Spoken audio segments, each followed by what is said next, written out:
creamy richness redefined. Smooth, soft, spreadable.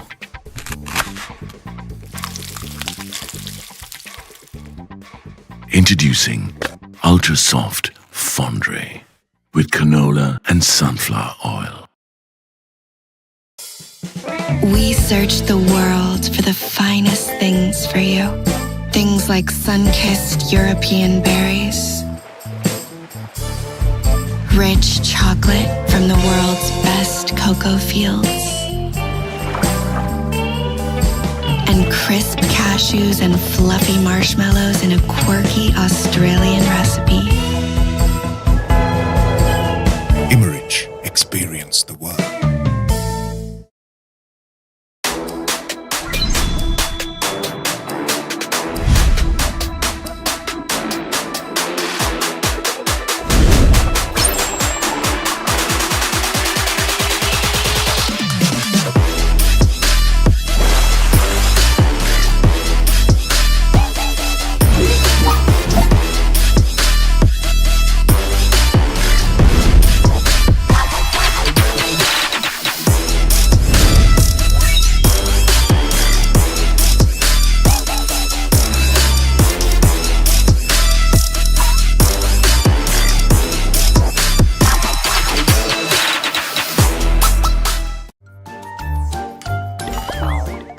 හැමදේම අතළඟ තියෙද්දි දුක් විඳින්නේ ඇයි?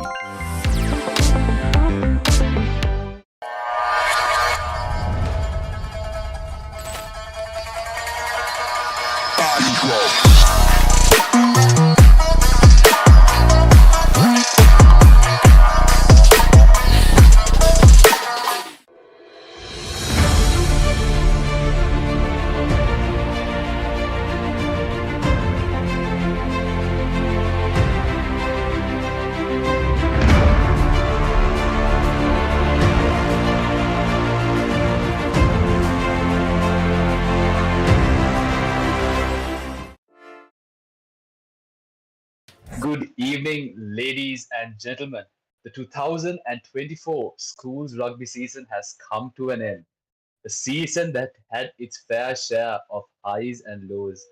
If you are a fan of schools rugby, this season was definitely one for the ages. And we are back with the final edition of the Rugby Show for this year.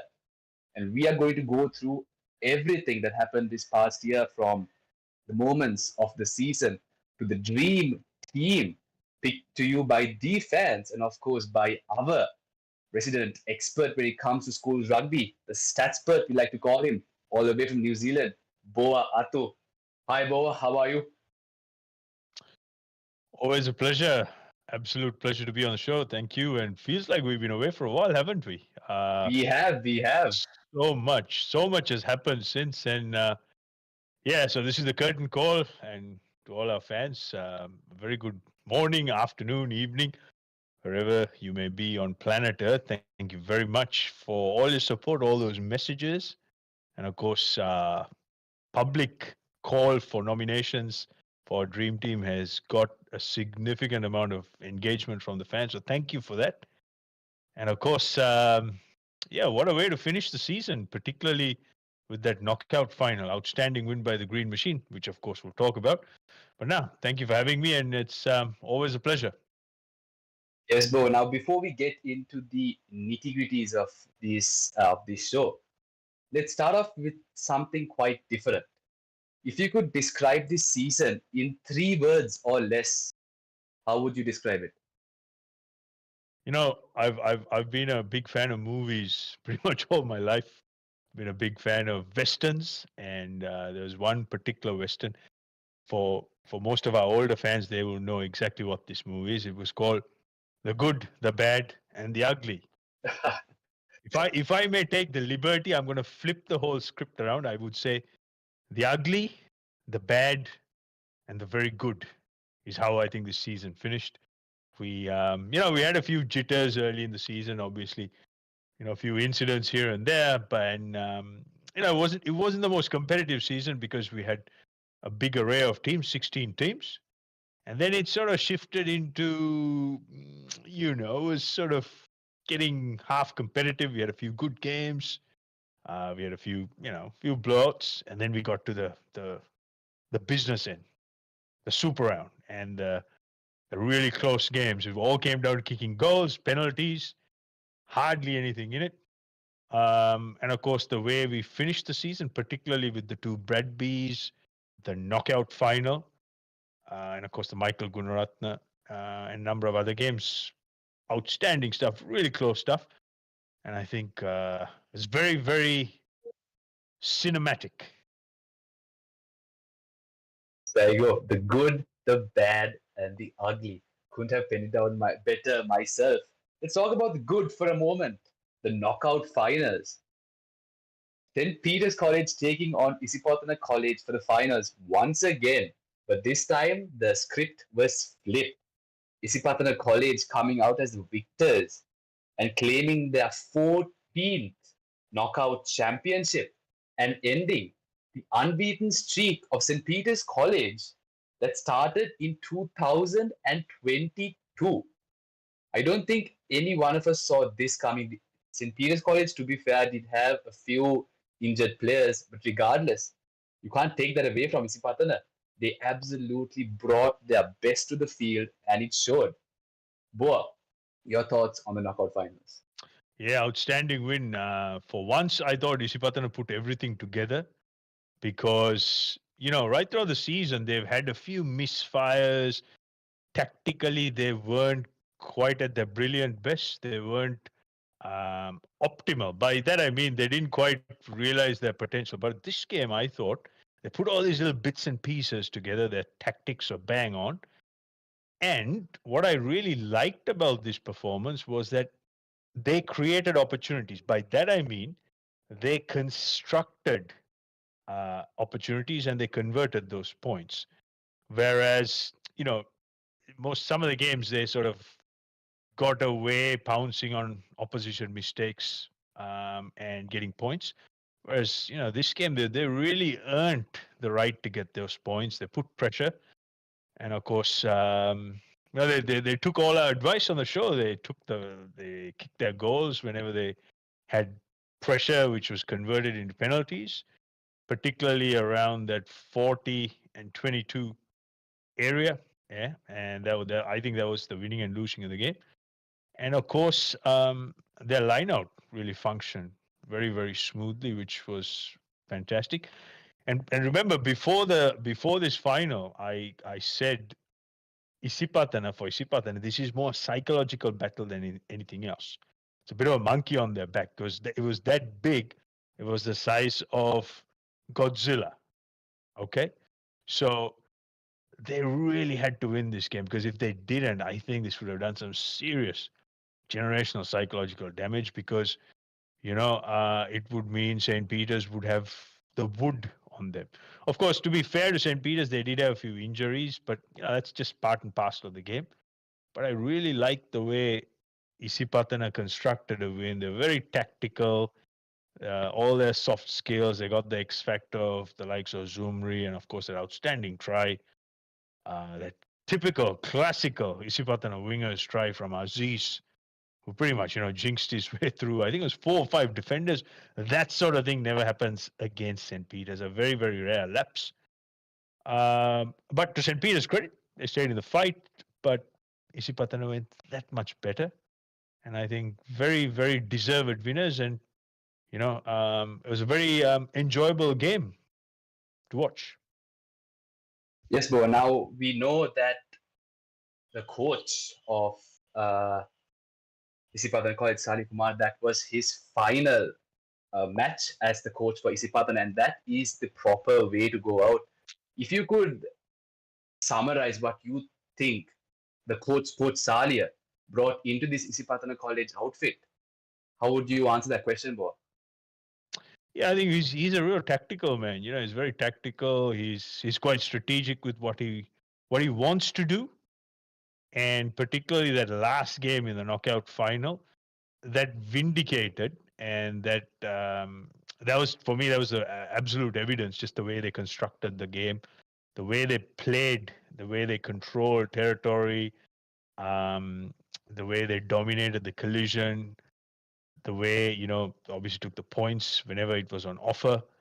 So to me, it was a very tactical win, which they, manufactured based on how they've trained and based on the people they had. And of course, as far as coaching goes, I know a thing or two about this.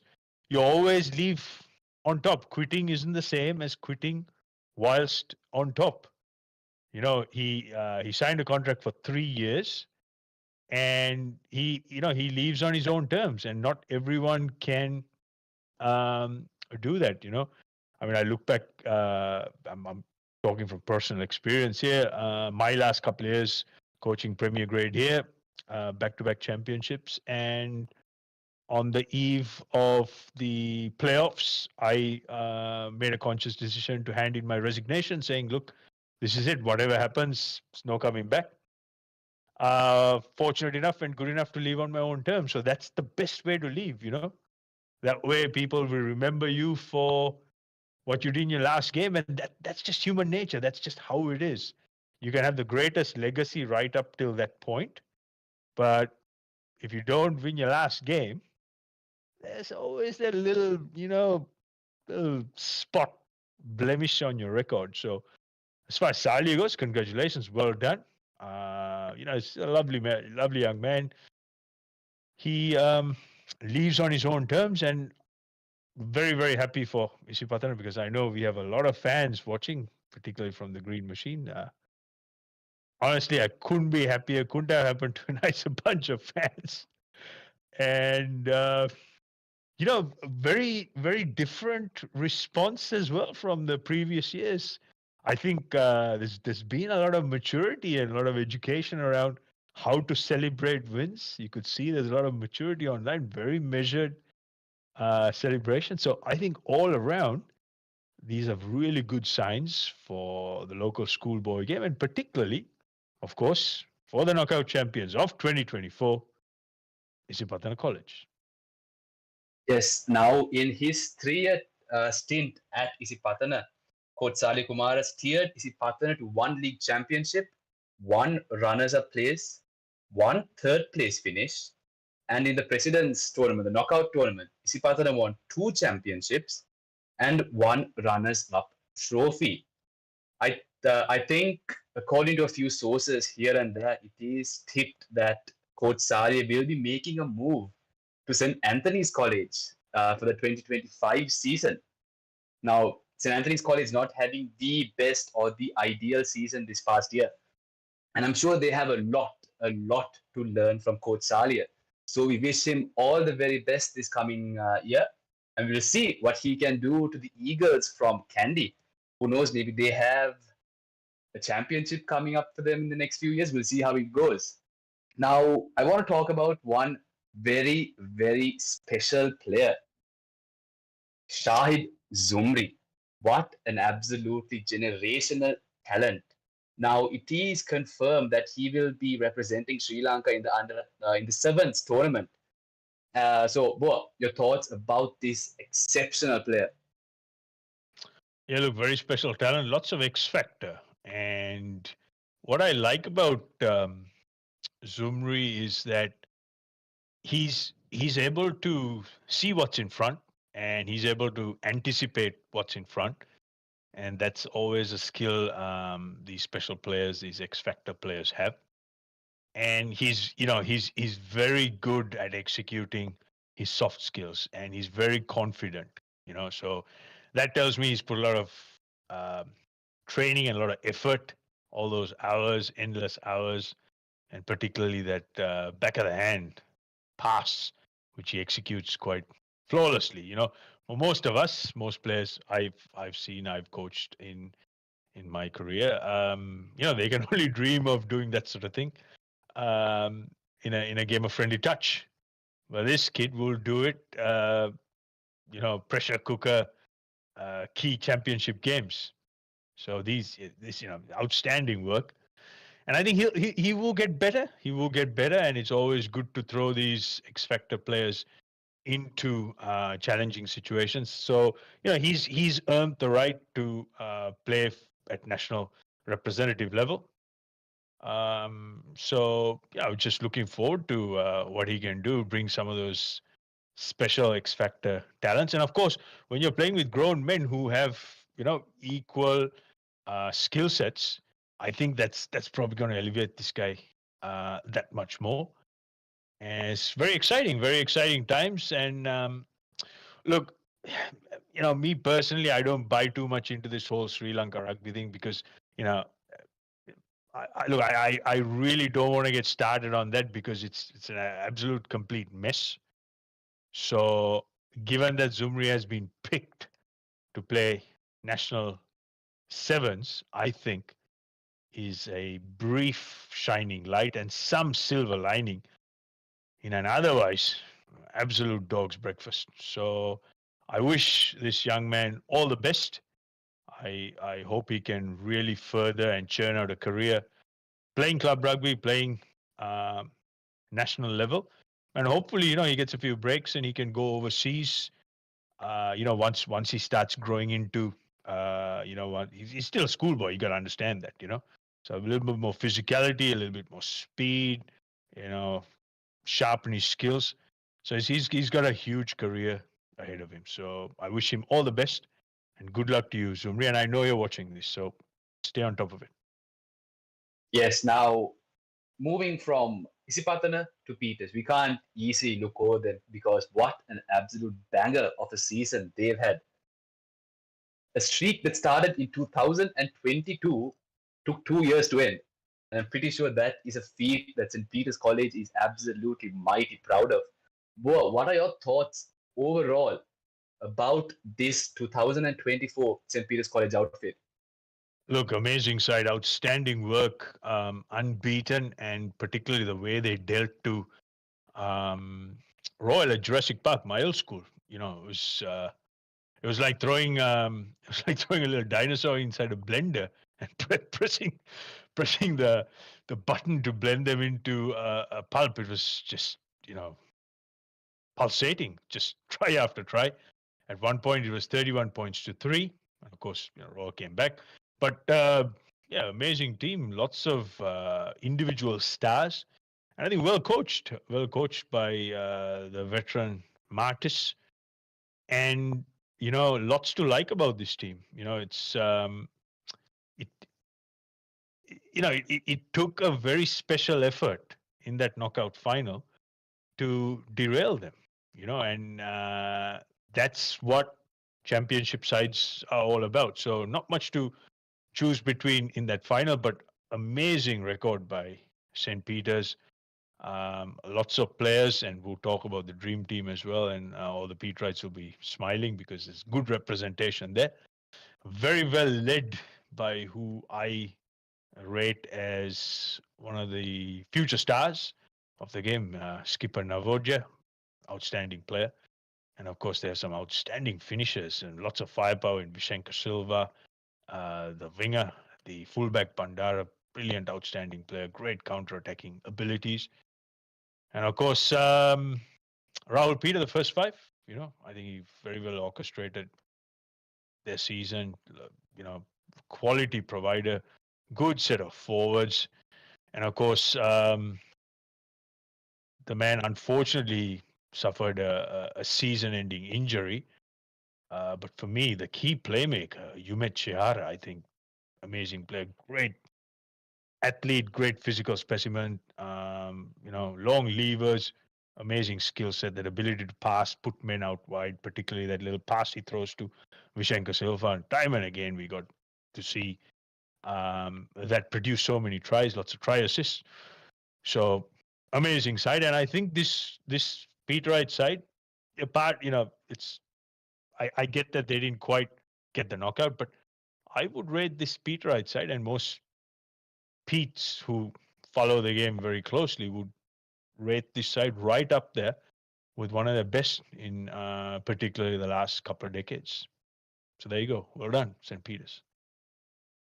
Well, there you go, ladies and gentlemen. You heard it from the man himself, the statspert, Boa Athu. With that, let's take a quick look into the highlights of the knockout, the President's Trophy final, when Isipatana College ended a 2-year streak and won the knockout finals 34-29. These are your highlights. St. Peter's College, the defending champions, taking on the losing finalists from last year, 𝐿𝐴 College, in the Dialogue Schools Rugby Knockouts. Brigade. Going immediately to Rahul Peter, who for some reason 𝐿𝐴 choose not to pile in there. That was thumped down the field by 𝐿𝐴 on his second favourite left foot, and here's Abdullah Aziz. Beautiful step from Aziz. Aziz swerving for the line. What a run by Abdullah Aziz. I was talking about how small these 𝐿𝐴 wingers are, but it doesn't matter when you can step like that. Oh yes, it does not matter when definitely in counter. Territorially dominating this game. Quarter. What wonderful footwork. Sorry, I think we've been doing him a disservice. That wasn't 𝐿𝐴 𝐿𝐴. I think it was Pasindu Bandara who cleared. And somehow I think everyone, it was like a slip cordon that looks at each other when the ball goes through, Abdullah.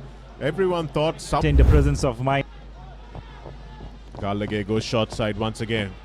Here's Pasindu Bandara, just can't get the pass away, but I think they will come back. And referee Ravin Alexander will say that there might be a deliberate or accidental knock-on in the tackle.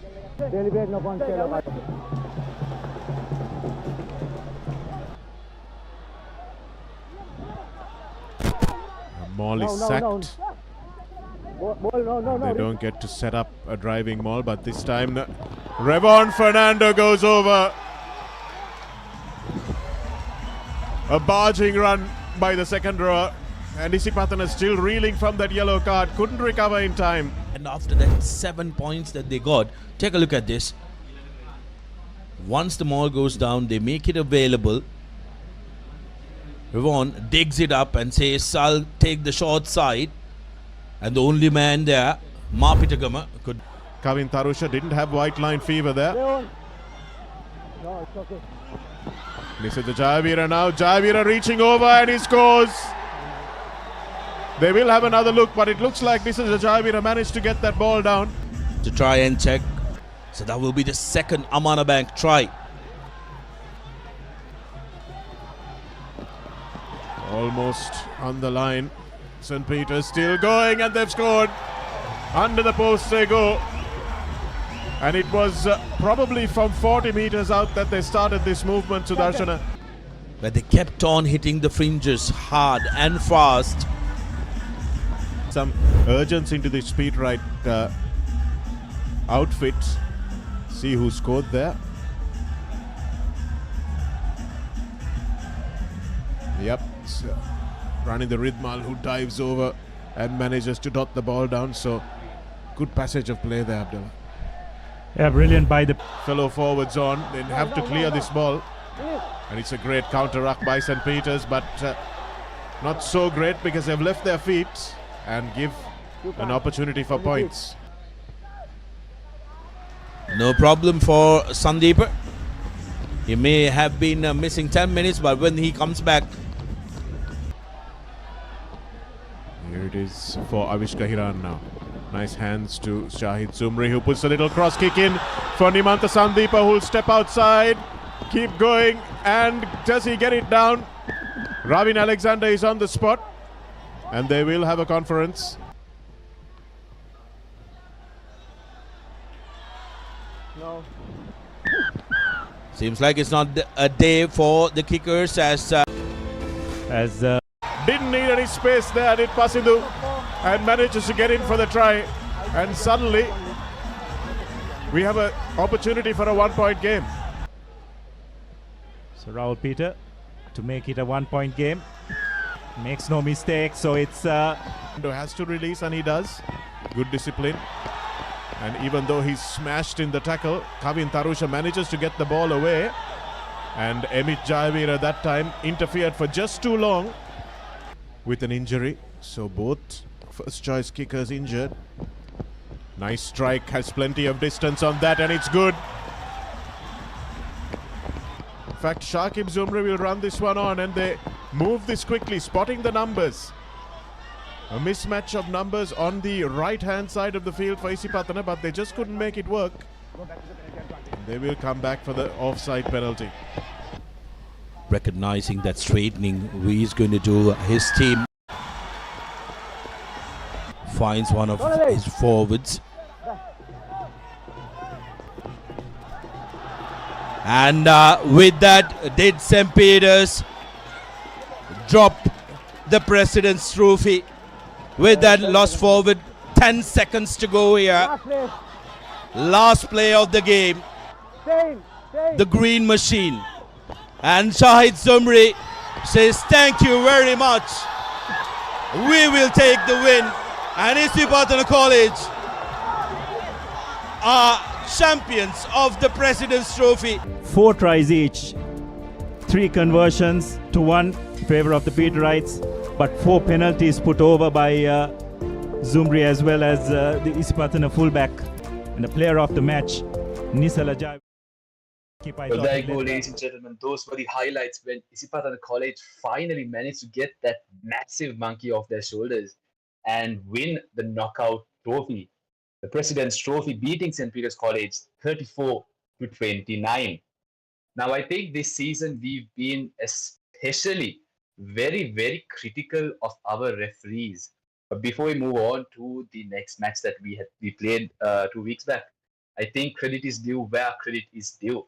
So referees Mr. Gihan Yatavara and Mr. Aruna Shantha have been selected to officiate for the Under-18 Asian Sevens Championship to be held in Malaysia, along with Mr. Anil Jayasinghe as CMO.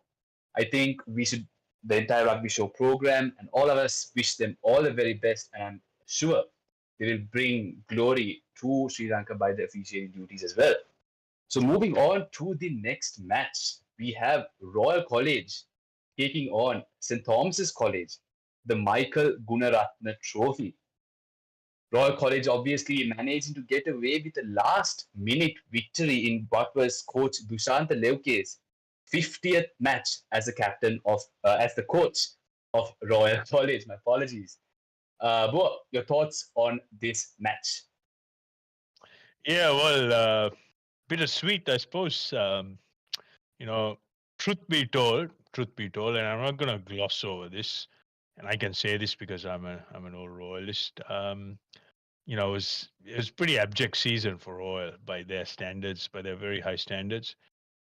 You know, they had some close games, close losses, but losses nonetheless, you know, and I felt that on most occasions they could have quite easily won some of those games. I think tactically they were very poor.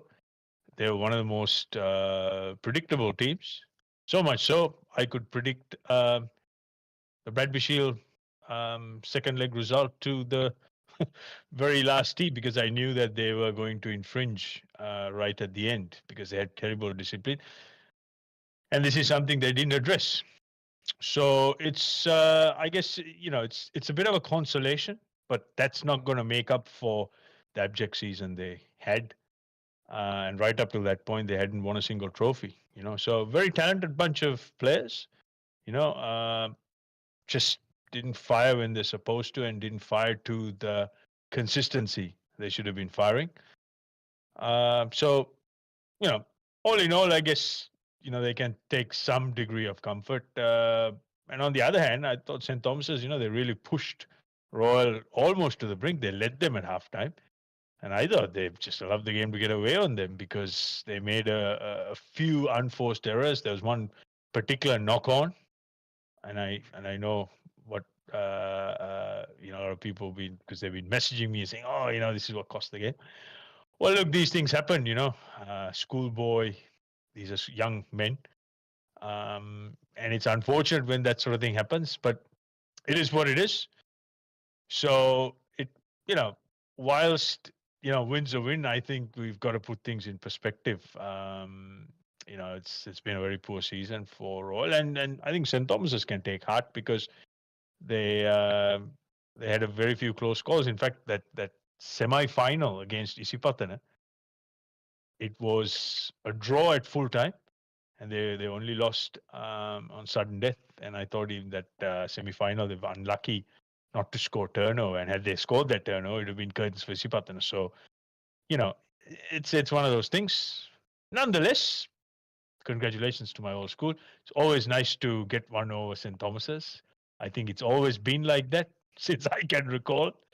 A bit of bragging rights, a bit of gloating. It's always good to have the Michael Gunaratne sitting at Reed Avenue. And of course, Coach 𝐊𝐞𝐴𝐻𝐿 50th. It's always nice to get a W. And I don't think they could have afforded another loss at Jurassic Park, because keep in mind, all the major games against the major players, they lost Jurassic Park. So a little bit of redemption. So good on my old school. Well done. But at the same time, let's congratulate St. Thomas's as well for pushing the mighty Tuskers to the brink, but not quite. Yes, Boa. I'd like to talk a bit about this St. Thomas's College team, because I think the majority of us have glossed over them for the entirety of the season. They are undoubtedly one of, if not the most improved side. This did start the season with a loss against Trinity College, but ever since then they have been building up on that. And I think also one of the most underrated players, their captain, 𝐻𝐿 an absolutely mighty player. But what do you think St. Thomas's College can take out of this season and build on for the upcoming 2025 season? Yeah, look at all the good things you did, particularly how you retained possession. And once you put some phases together, you got your game plan going. And I think that's what St. Thomas's really need to focus on. Look at all the really good stuff, bottle it up, and focus on that skill set, which will improve those good things. And of course, look at what you didn't do so well. Those are your work-ons.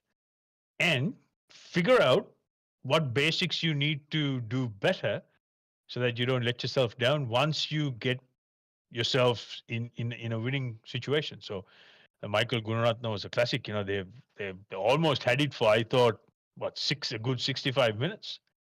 And a few errors here and there, and they let slip. So with anything, you've got to review what you do. You have to have an honest look in the mirror and, figure out, what do I need to do to fix this? So these fixes are very, very simple, actually. Real simple stuff. Just, handling errors here and there, poor decision making on when to exit, how to exit, where to exit from, and understanding the value of possession. St. Thomas's, if you notice in that Michael Gunaratne, particularly the first half, they hung on to the ball. They put a high price on possession, and they took the points. They built scoreboard pressure. But as the game started to unravel towards the latter half, that's when the errors came in. So that's probably a little bit of conditioning and psychology of not being able to hang on to position as they should. So, very easy fixes, but lots to like about this 𝐿𝐴𝐻𝐿 team. And of course, the skipper, that tall, lanky first five, got a lot of time for him. In fact, I named a 30-man strong squad earlier in the week, playing the role of de facto selector-in-chief. So there you go. I've done the work for Sri Lanka Rugby. All you got to do is pick my 30. And he was right there. And I think he'll be a key player going forward. And particularly given his size, his height, and he's probably going to get more bulk coming into his structure, and his ability to play the game, I think he's very well suited to the club game. In fact, I named 5 players. He was one of 5 earlier in the season who's more suited to play club footy, and I think this young man has a very bright future ahead of him. Ladies and gentlemen, let's take a quick look into the highlights when Royal College beat St. Thomas's College Mount Lavinia 26-20 to retain this 67th Michael Gunaratne Trophy. These are your highlights.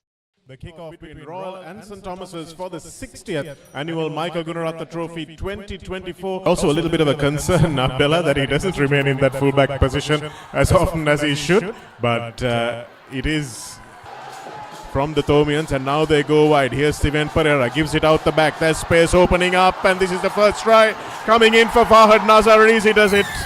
As you said, Abdullah earned the right to go wide, and that's exactly what they did. Yes, they showed good patience, wasn't it? They drew the defense in.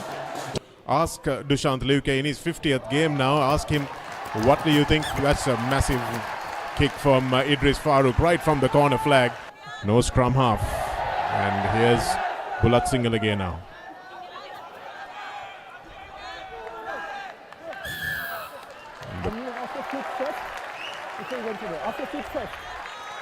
So off the feet first is the call from referee Clement Isaac. He's gone beyond the ball before he managed to challenge for it. And 𝐷𝐴𝐺𝐬 Senanayaka on the team sheet will tell you what that looks like on the scrum as Johan 𝐊𝐿𝐴𝐺𝐬 curls this one in. Fernando. Here's Fahad Nazar, likes it close to the line. Beautifully done by Fahad Nazar, and Johan Patrana will touch down. Superb bit of work by Fahad Nazar. He spotted exactly where the gap. Just over the line.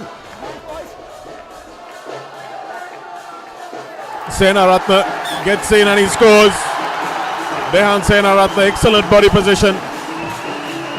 And towards the end of the half, with some tired legs and lungs flagging a little bit, Senaratne gets over. Had to yield to some very well executed.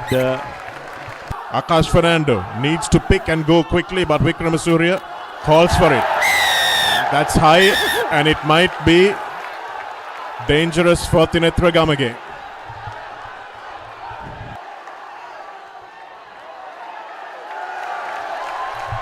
So Royal will be down to 10 players. The referee had absolutely no option. Forced Royal to send out a line-out jumper.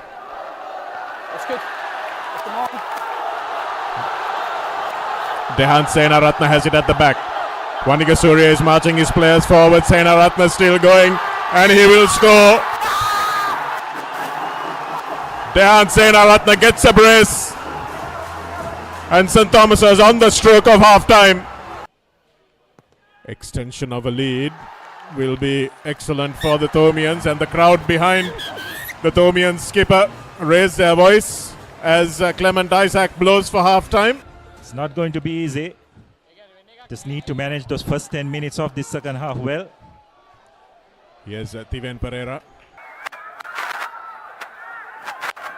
Hold! Farooq now will gratefully smash this. Shoulder charge is not a card. Yes. We had the advantage. Yeah. There's a penalty to St Thomas's here for Royal offside, so we go with the penalty. Yeah, okay. Thank you. Mathematically makes sense to get out to more than 8 points ahead, and 𝐊𝐿𝐴𝐺𝐬 has been flawless off the mark so far. Enough in the tank at this point in the game. And no, they've knocked it forward. No, they've scored. He was right on the spot, referee Clement Isaac, and he saw it being scored. And Abdur Rahman is the man who gets it down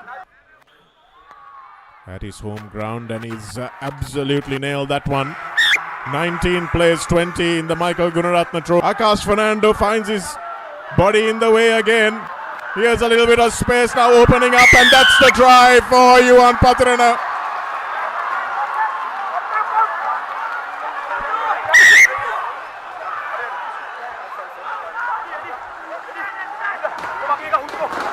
Looks like there's absolutely no doubt about that. Jurassic Park becomes a Jurassic Library as Farooq steps up. Looks like he might have... Oh no, it's good. Thought he might have pulled it slightly wide. Referee under the crossbar. Both sets of supporters absolutely on the edge of their seats here. Wickramasuriya palms it back and finds Udan Bulat-Singhale. Wickramasuriya again. The ball looks like it's spilled forward, and that's pretty much the end. And that is the game.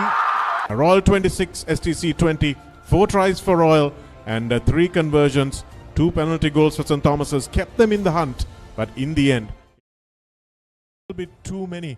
There you go, ladies and gentlemen. Those were the highlights when Royal College beat STC St Thomas's 26-20 and retained the Michael Gunaratne Trophy.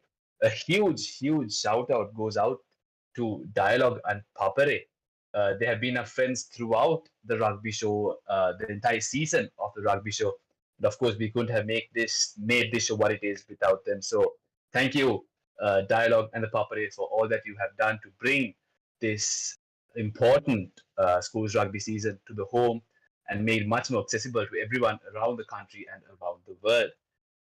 Moving on, the Bradby Shield, the 38th Bradby Shield, Trinity College Kandy finally, I think I should say a few more finally being able to regain the all-important Bradby Shield after a 10-year-long wait. The final aggregate score was 42-39. We spoke about the first leg, Trinity College 17, Royal College 16. The last-minute drop goal, the danger of a drop goal, might I add, which Boa did predict. And now also the second leg, also coming off the boot of young Shan Altaf, also which Boa predicted. Boa, do you have like a magic 8-ball at home that says what happens, or how did you absolutely get these predictions on point? Boa, over to you. Well, I have to say, 99% perspiration, that's sweat, and 1% inspiration is the definition of genius. So, look, I have to say I've been following the Bradby form line, particularly this season, very, very closely, and especially the last 3 weeks, I was really, really on it, and I always look at predicting based on the data I have. So there were two key drivers for this. Number one, of course, Shan Altaf, absolute gun goal kicker, cannon of a boot, can kick from anywhere. And you would have noticed probably the last 4 or 5 weeks, I was consistently going on about saying, take the points. And particularly on the Trinity games, talking about Shan Altaf's ability. And clearly they were listening. They were watching, they took my advice. And on the other hand, the polar opposite, my old school, Royal College, and their very poor on-field discipline, particularly in the last 5 minutes. They have this habit of doing something, rather silly. They give away penalties when they've already won possession, which is exactly what happened in that very last ruck. It was unnecessary, but hey, it happened. Olympic diving straight into the pool. And I have to say this, we had an overseas referee. For me, that was the key driver, because regardless of whatever timeline or whatever the clock stated, and in this instance, it was the very last play, he was prepared to blow the infringement. Whereas if it would have been one of our local referees, and I'm not suggesting at all, bias or anything, it's just how, people respond to these things, and it's a lot of pressure. Had that penalty not been blown away the way it would have, maybe it wouldn't have mattered that much. But in this instance, the referee, he was bang on. Penalty, 55 out, written in the stars. Boa Athu, absolute genius, the Einstein, the mother of all predictions. Shan Altaf steps up to the plate and just nails it. So I couldn't have scripted better.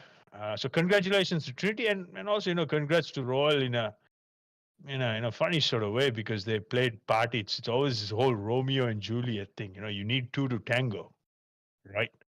And Royal, had a great legacy, almost 10 years, and all good things must come to an end. And what a way to end the wait, the decade of misery. It was like the Game of Thrones, just the way the whole thing was shattered. And Trinity earned the right, because keep in mind, they won the first leg by a point. They broke Jurassic Park, and then they rocked on into their home turf, the Lions' Den, and they really bossed the game. So I thought they fully deserved it. And of course, thank you, Shan Altaf. Thank you, Trinity, for making me look like an absolute genius. So there you go. I think we have to talk about Shaan Altaf. He's just 17 years of age. He was selected to represent Sri Lanka once again in the under-18 squad for the Asian Sevens, which will be held in Malaysia. I don't think he will be participating because of an injury, but nonetheless, his selection is what's important here. So, what do you think, Shaan Altaf? He has 2 more years to play for college.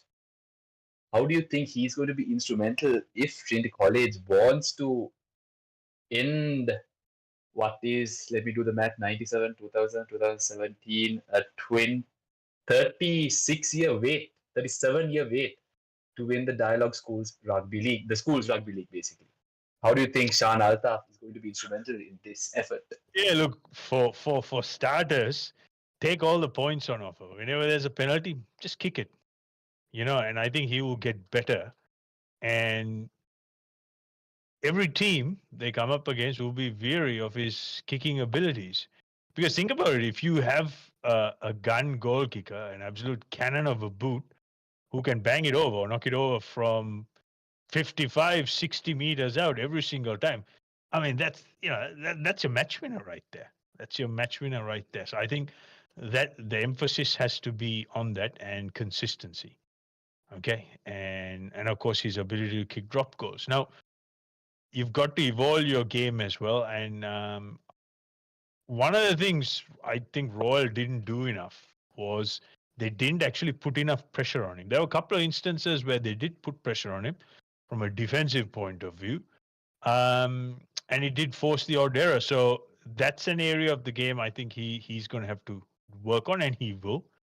And like you said, he's got a couple more years. So I think this kid's going to be the boogeyman, the tormentor of Royal College for a couple of years. It's going to be a true, genuine match winner. And look, what I really like about Shaan is that most unassuming kid. There's a couple of lovely interviews both after the Rugby Shields. And keep in mind, he was the man of the match for both games, both legs.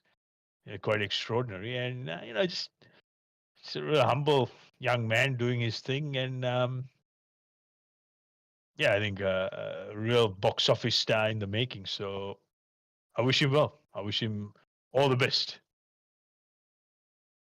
There you go, ladies and gentlemen. Let's take a look at the highlights of the 78th Bradby encounter.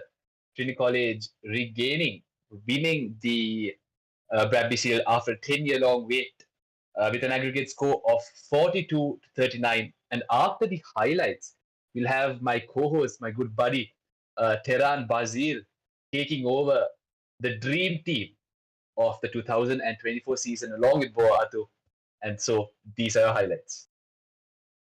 Good afternoon and welcome to Pallekele Stadium as we look out over this picturesque ground for what is going to be an outstanding game. So to see both the teams making their way to the ground. Braden Hudson says, let's go, and we're underway in the second leg. Fernando again, here's some numbers for Royal. Now Yuan Patrana opts to go for the grubber. And it's the first score for Royal. That was easy as you like. Defense up, and Patirana just some wonderful vision, just having a look at that once again, right through Shaan Altaf's legs. And there was no one at the back. And Patirana with a celebration before he even caught the ball. And going over under the post within the first couple of minutes, and just the start Royal would have wanted. 𝐿𝐴𝐺𝐿 goes back right now. Lovely tackle that time by Serenayaka. But unfortunately, to that crowd silencing try by Yuan Patirana. The value of having props who enjoy this kind of thing, Abdullah. 𝐿𝐴𝐺𝐿 leaves it in the tunnel. Here's Altaf. They'll look to run now. That's taken back. Taken back is the call. Might not find touch, so that won't matter. But here's Idris Farooq, who was covering the touchline beautifully. Release tackle is the call. Ulangamur not listening and giving away the penalty. Well, let's have a look at what referee Braden Hudson says. I think we know exactly what's going to happen. It's going to be a yellow for 𝐊𝐴𝐺𝐿. The tackle has clearly been completed. Number 25 has then gone into the tackle with an arm in between the legs, lifted the player up. He's gone well above the horizontal, point of contact on the back, so it's a yellow card against 25. No, it's a yellow card, off we go. 𝐿𝐴𝐺𝐵 with the big tackle on the Trinity skipper. Release is the call. And for the first time since that penalty, we find Royal the exact spot that he knocked over the last one. And as Abdullah has been saying, he's been slowing the ball down a little bit when they've got a man over, but Royal have penalty advantage.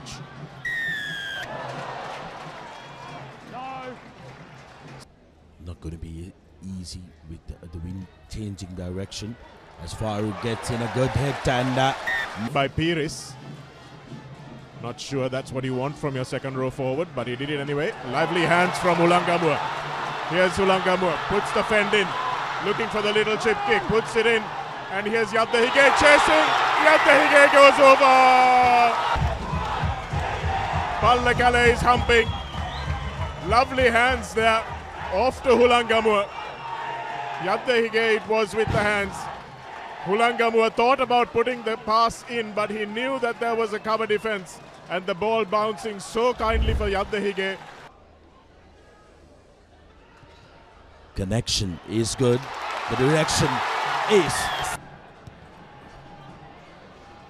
Really good hands from the Trinity backline. That ball going backwards, but again being retained.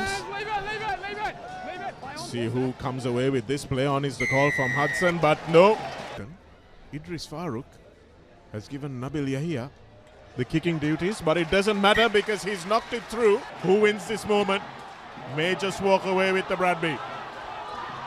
Royal Shyam is the man who goes over and he's got it.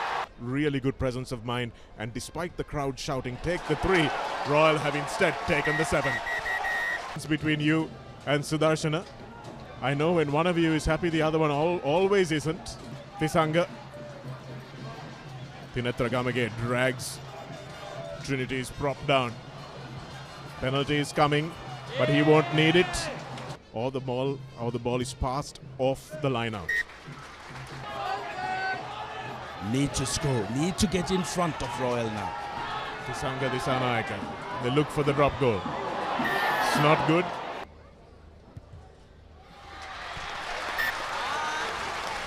The ball went backwards, is the call from referee Braden Hudson. And dragged to the ground is Nabil Yahya, but not after a powerful run. Here at 𝐿𝐴𝐺𝐵. Here's Altaf's kick and it sails through. It's good. They have managed to milk the penalty already. They put the kick in. And here's a beautiful collection from Samarasinghe. And Fernando looks blindside. Oh, and they bounce the ball to draw on the scoreboard. And yes, that's exactly what he does. Fernando with the feed. An absolute pivotal moment in this game.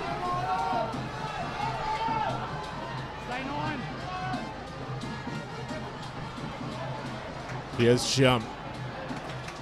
Thumping tackle by Tisanga Dissanayake. They know they cannot afford to let Royal into their half to save their blushers. Fernando looks for Senanayake. They know they want another penalty.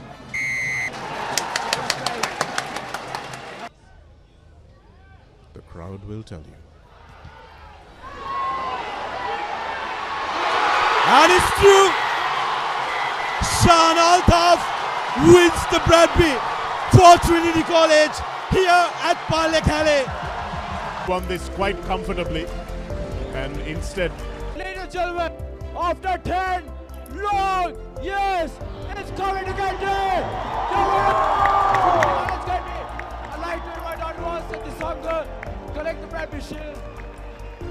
Key stats: Trinity 25 to Royals 23. 1 try for Trinity, 2 for Royal, but that penalty count. the overall. There you have it, ladies and gentlemen, boys and girls around the world or around Sri Lanka, wherever you are. That was the highlights for the 78 Rugby Shield encounter against Royal College and Trinity College. Before I move on, I just want to give a huge thanks to Pathway.com as well as Dialogue for allowing us to use these highlight videos from the start of our show until now. Such a huge thanks. And of course, we cannot forget the man, the myth, the legend who was with us from the first, Mr. Boa Athu, all the way from New Zealand. Boa, as always, such a pleasure to have you back on the show. How are you feeling? I'm feeling great. I'm feeling great. Thank you. And it's always nice to see you on the show. Clearly, your shirt and your election campaign has been very successful. The lucky color has won.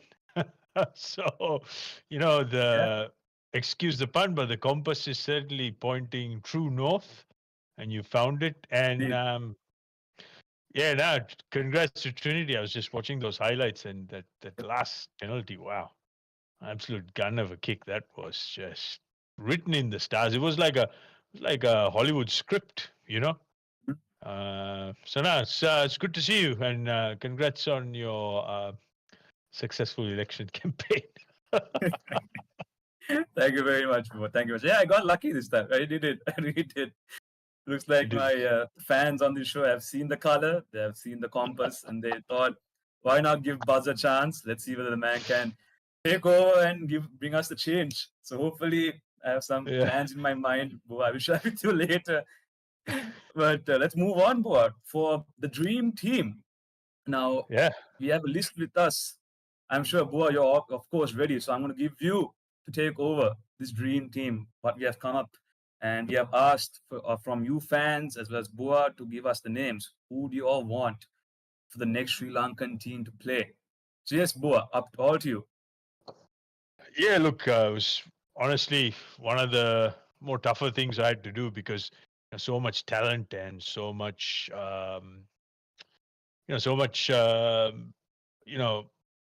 ability, lots of skills, and it's hardly anything amongst some of these kids. So first and foremost, congratulations to everyone. And of course, I named a 30-man squad a couple of weeks back on my Facebook page. I think got a lot of traction, a lot of debate, and by and large, there was consensus saying, it's the form squad. And you have to understand, with me, I pick on merit, form, skills, combinations, and I can only pick on what I see, and I try and leave all the biases. And I know there's a lot of bias out there because based on the feedback, for example, we got a lot of feedback from Trinity fans, and it was up to the Trinity fans. I think all 23 would be the Trinity squad which won the Rugby Show, and if it was up to St. Peter's fans, there'd be 20 players there, so on and so forth. So that's understandable. You want your respective school to do well.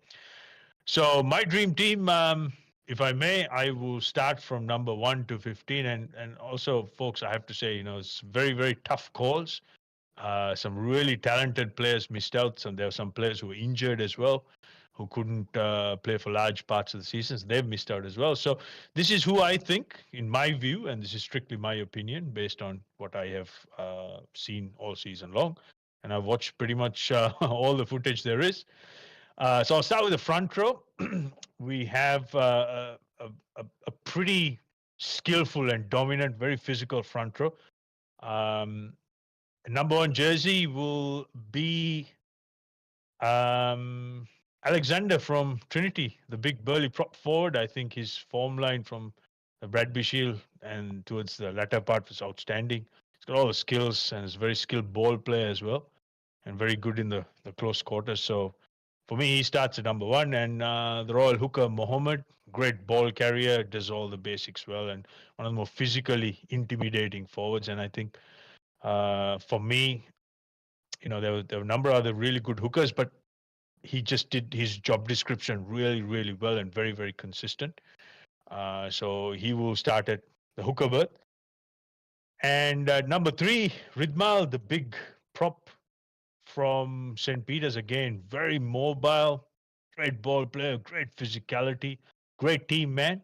And of course, there are a number of occasions where he put a couple of his outside backs in the clear. So for me, there was, very clear pick. So the front row, Alexander, Mohammed, and Ridmal. Now, the locking pair. Lots of talented players here.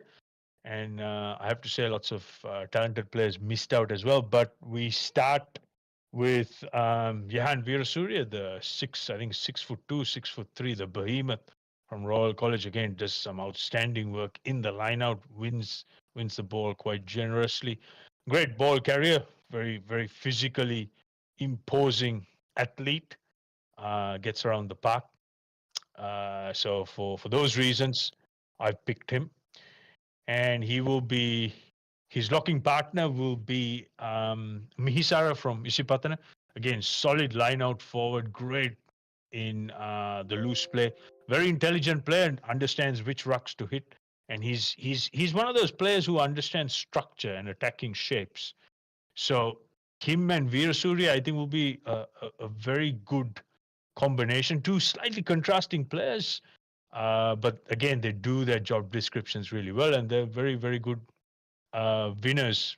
Aerial skills up in there, winning ball from the set piece, i.e. lineup. So we move on to the back row, or the third row. Now, again, this was very competitive space. But again, I looked at multiple options, combinations, and who I thought would complement each other really well. So on the blind side, we start with young Zumri from Isipatana. I think a great, outstanding loose forward, line out option as well. And also he's got some really good soft skills. He can do that offloading in the midfield. Great vision. So for that reason, I think I will I'll start him.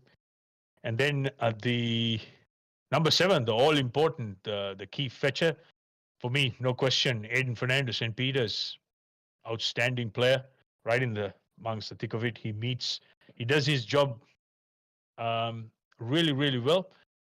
Excellent defender, and of course, again, another line-out option as well. So for all those reasons, I think Aiden Fernandez, for me, the very pivotal position of number 7, he's got to start.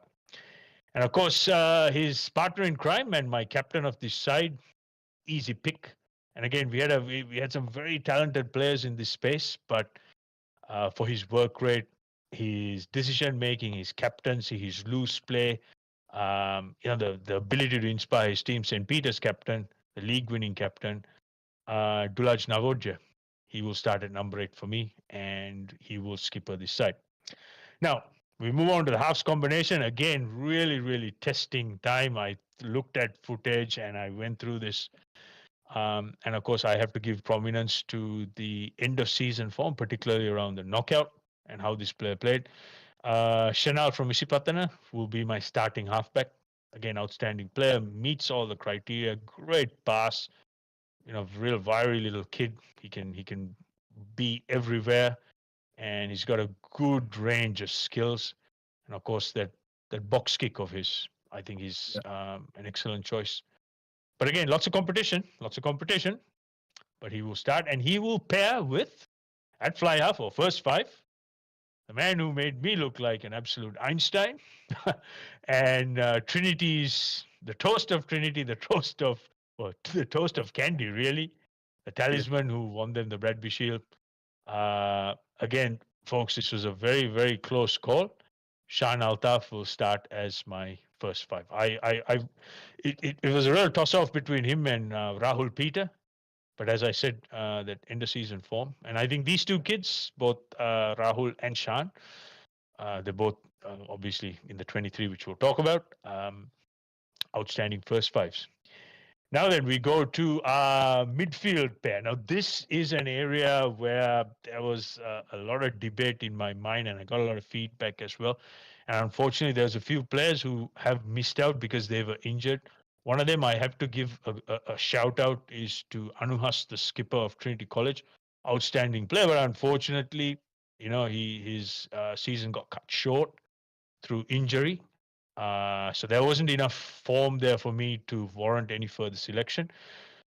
So as far as the number 12 and number 13, number 12, a very clear top pick, the playmaker of the season for me, or one of the playmakers, beg your pardon, 𝐷𝐿𝐴𝐴 Chihara, St. Peter's. I think he's the key linchman, the linchpin, not linchman, beg your pardon, for me. Amazing player, real visionary. A great kicking game as well, lots of physical physicality in that midfield, can carry when he requires to. And of course, the great pass, the torpedo pass, he puts his outside men, outstanding talent.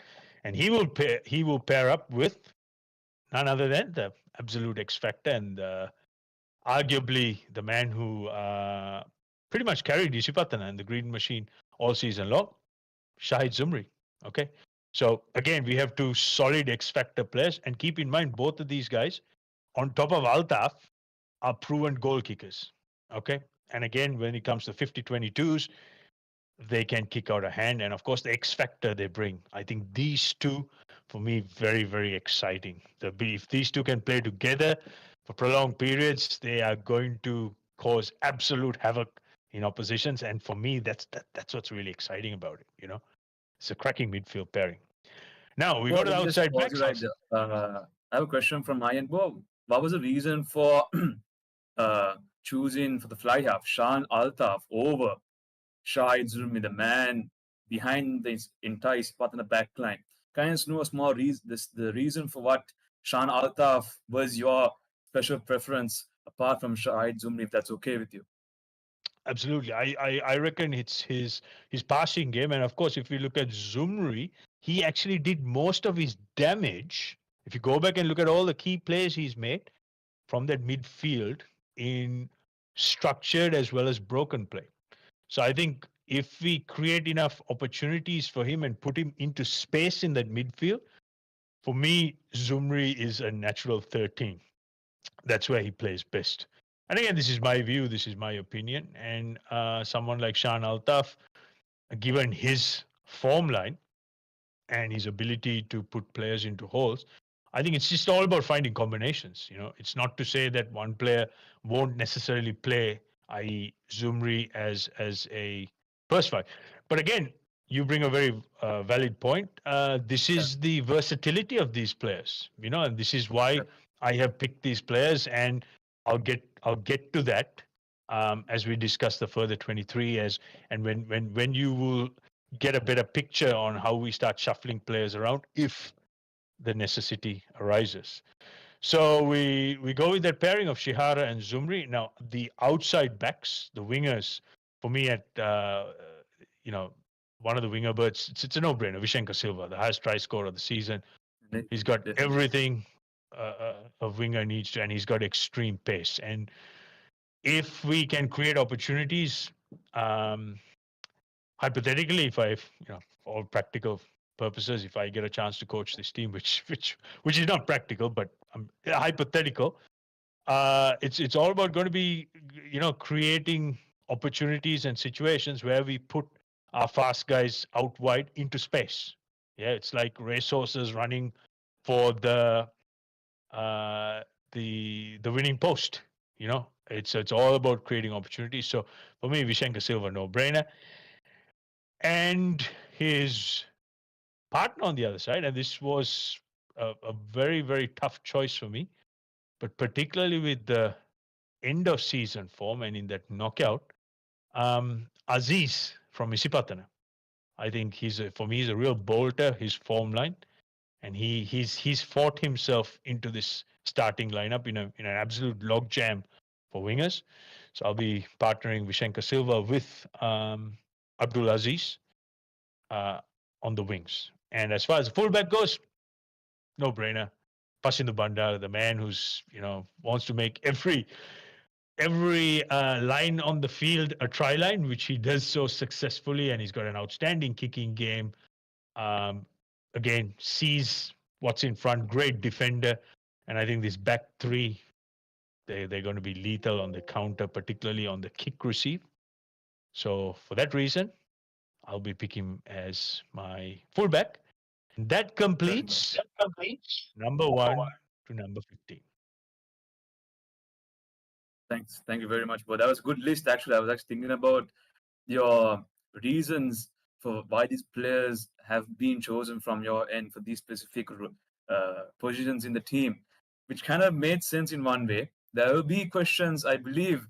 Our fans are out there dropping in questions. So please do not hesitate, ladies and gentlemen. Please drop in. I'm definitely sure Boa will answer them as to why these players are right here as they are right now. And it really made sense to me. I'm sure there's questions midway as we go through. And I'm sure, Boa, you have come up with some players who are going to be in the reserve bench, I believe. Yeah, absolutely. We gotta always have a solid 8. Now, what I've done is I've gone with a 4-4 split, and of course, we have to at least have 3 front row forwards. That's just the way the rules are.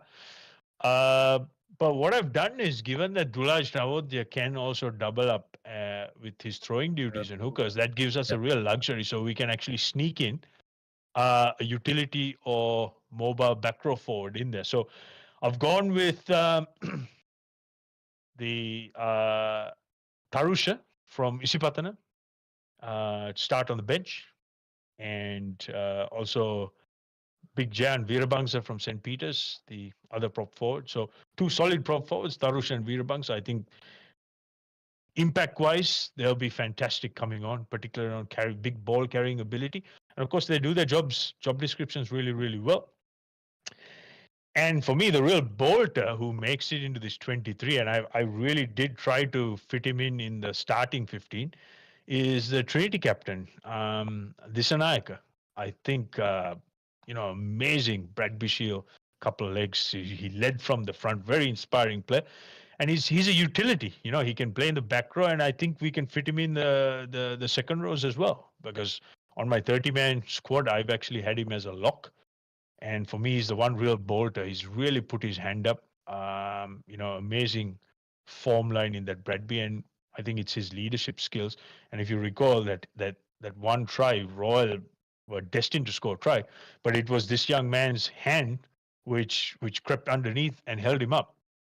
And that pretty much saved Trinity the Bradby, in my view. So he makes it into the 23. And then, of course, the Isipatana skipper, Jayaveera, he has to be there. He has every right to start in this dream team, but the reality is we've got a guy called Navodya who really deserves that spot. So I think, great backup, great cover, and that makes my 4th forward on this dream team on the finishing or the bench. As far as the backs go, we get a second halfback, which is 𝐷𝐿𝐴𝐺𝐬 from St. Peter's.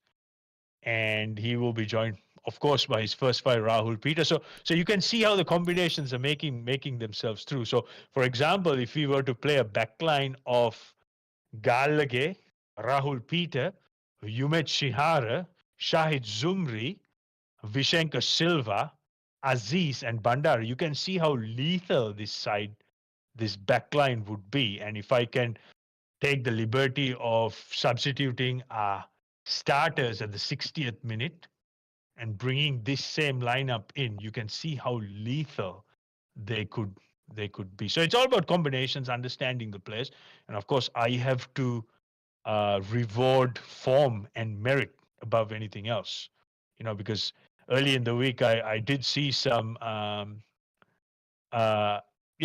lineups go around, and there's been lots of criticism. You just got to leave all the bias out there. I'm an old Royalist. I'm a very proud old Royalist, but as you can see, there's only 2 players in there, and they're the only ones, in my view, from my old school, who actually deserve a chance. And there are some players on this bench who probably push them aside as well. So we have to it has to be merit based. We can't buy into bias. It has to be merit based, and we have to reward form. Speaking of which, the other 2 players who make number 22 and 23, Vidyartha skipper Gayan Pereira, I think very exciting talent, real hitman in the midfield. And again, I'd love to see him sit outside. Zumri, and of course, working with people like Altaf and Rahul Peter, that's very potent. That is very, very potent and lots of potential. And the man who has made it in to the 23, and again, lots of humming and hawing, but this boy has really earned the right to be there. All the double blue fans will be smiling ear to ear. Abdullah Hadi. Yeah, Abdullah Hadi, the fullback, is a utility. I think excellent player, lots of pace, real X factor as well. and we saw the damage he did during the season. So he fully deserves it. But I do have to give a mention to the DS winger. I think his first name Janindu. Very unlucky to miss out as well. Again, like I said, guys, it's too much talent here. So I've tried my best from a little bit of rugby. A little bit I know, to pick my best 15 plus 8. So there you have it, the dream team of 23, season 2024. Wonderful, wonderful. I had the list with me right now, whatever Boa. And mind, ladies and gentlemen, this is Boa going through so much time, breaking down set pieces one by one, each individual player, as well as we have taken you, your fans, we have taken your choices as well. And we from Quadrangle as well as Boa, we had to go through so much in order to get the final set piece of this dream team. So please drop in any questions towards us. I will make sure to answer them for you from our very own Boa Athu himself. A couple of questions from my end, Boa, on the vice captain of this dream team being obvious, Shahid Zumri. There's a couple of your thoughts whether he can be a worthy partner in captaincy alongside Dulaj Navodya, or do you find someone else worthy of that position? I think I'm comfortable with going with Zumri, because it's always good to have two leaders, one in the forward department, in your forward pack, and one in the back division. That's how I usually see things. I mean, I've coached a couple of champion sides here in Auckland, and that's how we've always gone with our leadership group. I prefer a forward as the captain. And again, that's just my forward bias, but again, that just prior experiences. So I think Navodya has been head and shoulders above, and he's proved time and again he's the right man for the job. There's no question about it. As far as organization goes, I think Zumri, no question about that.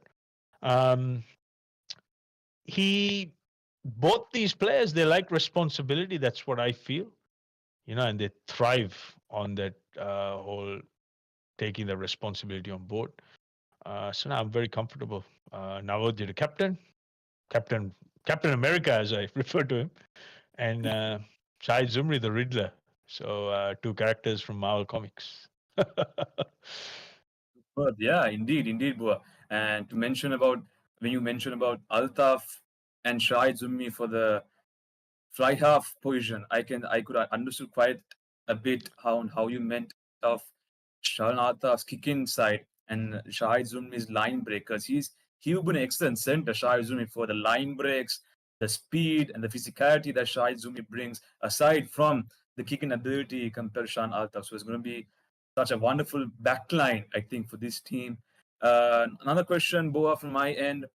Royal fullback or center, Nabil Yahya. I'm sure due to his injuries, we weren't able to bring him into this team. But do you see him, Nabil Yahya, being in this team? And what kind of position do you think he will fit? Because I've noticed at some matches personally, Nabil Yahya bringing a strong side at some points now during the Isipatan and Royal game for the league. Just how about your thoughts for Nabil Yahya, Boa? Yeah, look, great player. I think he's got a lot of potential. But again, like I said, in the midfield, he's up against some very, very talented players. And as far as 𝐊𝐿𝐴𝐻𝐴 Chehara goes, and obviously 𝐊𝐿𝐴𝐻𝐴 is injured. But then again, you have someone like Gyan Pereira who can step into that fold. So, it's a lot of competition. And like I said, the way I pick on merit, I pick on form, and I pick on how players can fit into a certain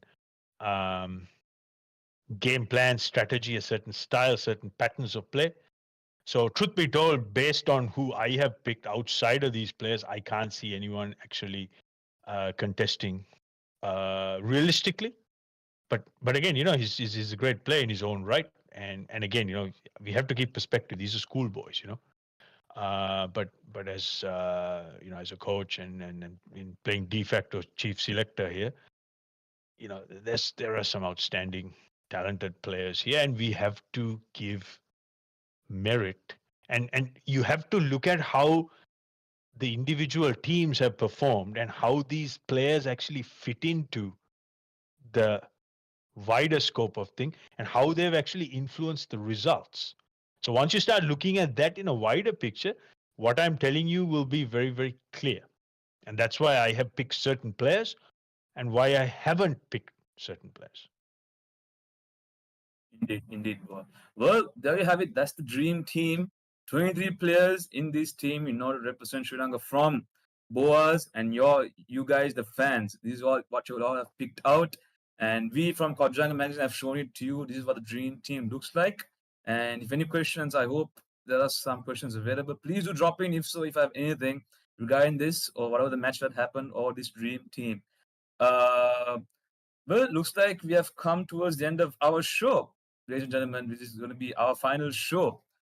The Rugby Show Live has met its end, and I'm sure most of you all are kind of disappointed, sad right now that it's going to end. But don't worry, I am sure we'll be back soon. I'm sure Boa will be back soon with us, hopefully, if he's not too busy all the way in Auckland. But yeah, before we take things first, I want to give a huge thank and a shout out to the referees who somehow managed to look after our matches. I'm sure Boa is already smiling about that. But Boa, credit has to be given. After that incident against Science College, it's kind of sad heart for what happened to Science College. But anyway, any thoughts about Science College, Boa? I know they've gone through such a hard time. What do you think for the next league? How will Science College come back? Hopefully not too much. Hopefully not too many of their players get imported out. That's a start. That's a good start. Okay. No, I think they'll be fine. They'll always be there or thereabouts. They're a very exciting team. They're very good at doing more with less. You know, they've got their real fighting instinct.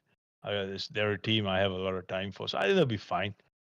I just wish that most of their players get a chance to play at Science College as opposed to anywhere else. And you know, I've made no secret about it. I've always been a big critic of this wholesale importing.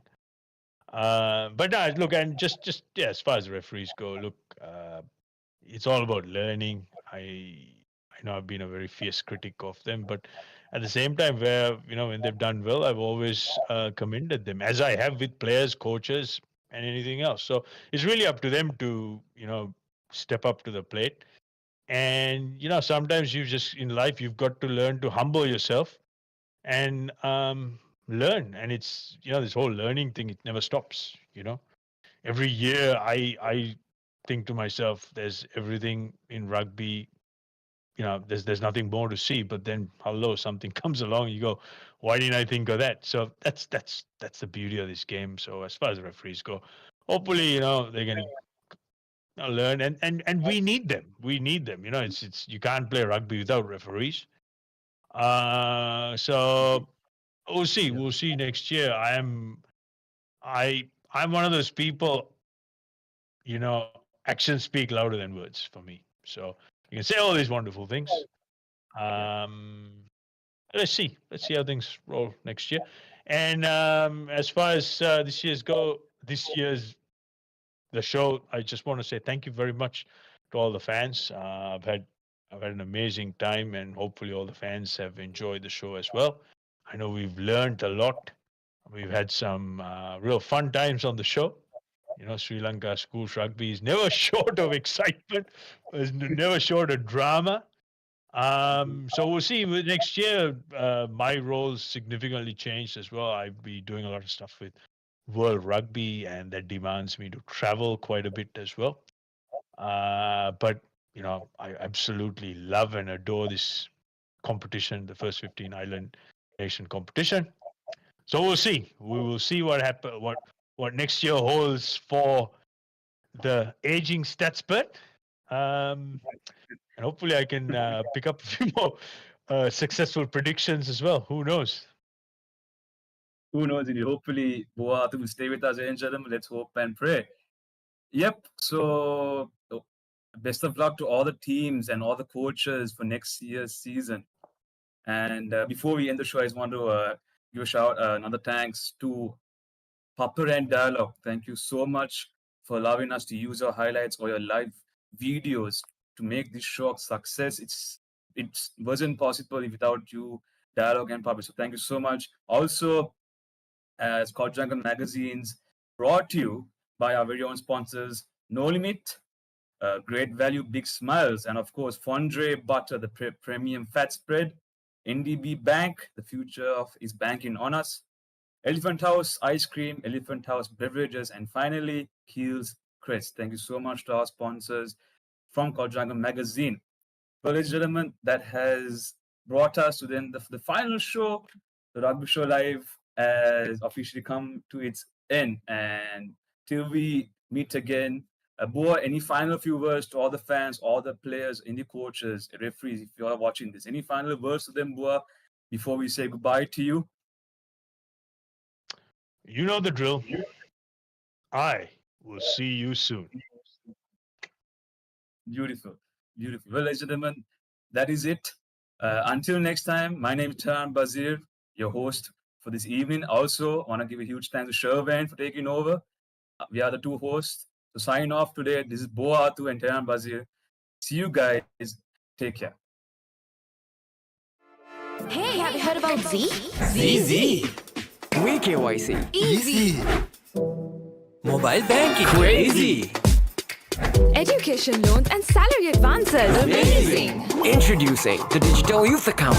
NDBZ. NDBZ from NDB Bank. The future is banking on us.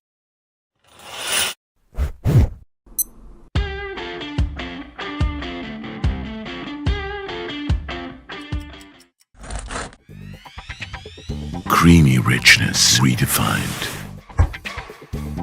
Smooth, soft, spreadable.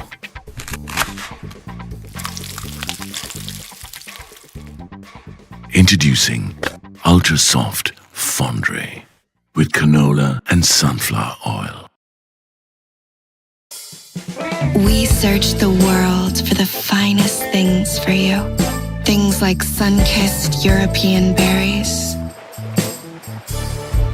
rich chocolate from the world's best cocoa fields,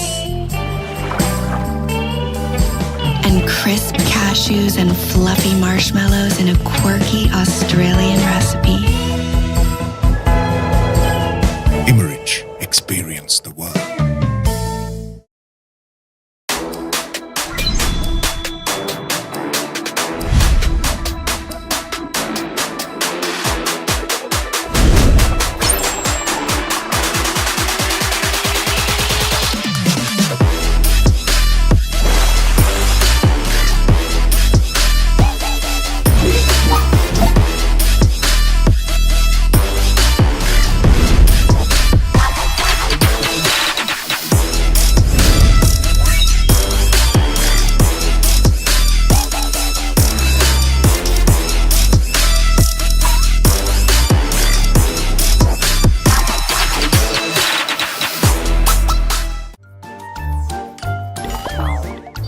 හැමදේම අතළඟ තියෙද්දි දුක් විඳින්නේ ඇයි?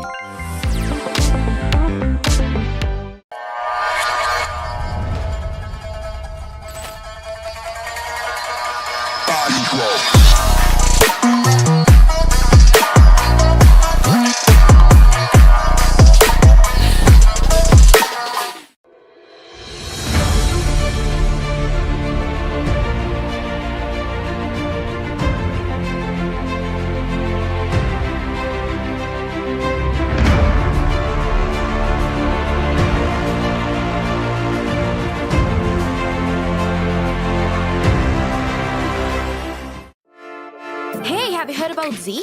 Z. We KYC.